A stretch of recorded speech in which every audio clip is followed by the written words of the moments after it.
വിശുദ്ധ കുരിശിൻ്റെ അടയാളത്താൽ ഞങ്ങളുടെ ശത്രുക്കളിൽ നിന്നും ഞങ്ങളെ രക്ഷിക്കണമേ. ഞങ്ങളുടെ തമ്പുരാനെ, പിതാവിൻ്റെയും പുത്രൻ്റെയും പരിശുദ്ധാത്മാവിൻ്റെയും നാമത്തിൽ ആമേൻ.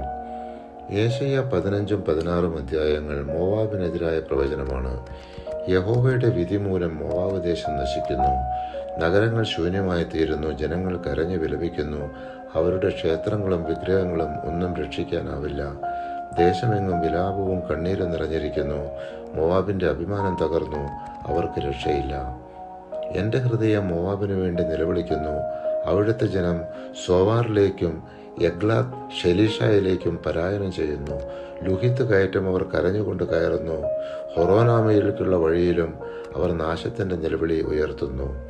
യേശയ്യാ 15 അധ്യായം 5 മോവാബിൻ്റെ ഭ്രഷ്ടർ നിന്നോടുകൂടെ വസിക്കട്ടെ. വിനാശകനിൽ നിന്ന് നീ അവർക്ക് അഭയമായിരിക്കട്ടെ. മർദ്ദകൻ ഇല്ലാതാവുകയും നാശം അവസാനിക്കുകയും ചവിട്ടിമെതിക്കുന്നവൻ ദേശത്തു നിന്ന് അപ്രത്യക്ഷനാവുകയും ചെയ്യുമ്പോൾ കാരുണ്യത്തോടെ ഒരു സിംഹാസനം സ്ഥാപിക്കപ്പെടും. നീതി അന്വേഷിക്കുകയും നീതിപൂർവം വിധിക്കുകയും ധർമ്മനിഷ്ഠ പാലിക്കുകയും ചെയ്യുന്ന ഒരുവൻ ദാവീദിന്റെ കൂടാരത്തിലെ ആ സിംഹാസനത്തിൽ ഉപവിഷ്ടനാകും. യേശയ്യാ 16 അധ്യായം 4-5 തിരുവചനങ്ങൾ. 17 അധ്യായം ദമാസ്കസിനെയും ഇസ്രായേലിനെതിരായ പ്രവചനമാണ്. ദമാസ്കസ് നഗരവും അരാമിന്റെ രാജ്യം അതായത് സിറിയയും ഇസ്രായേൽ അതായത് എഫ്രൈമും ശിക്ഷിക്കപ്പെടും.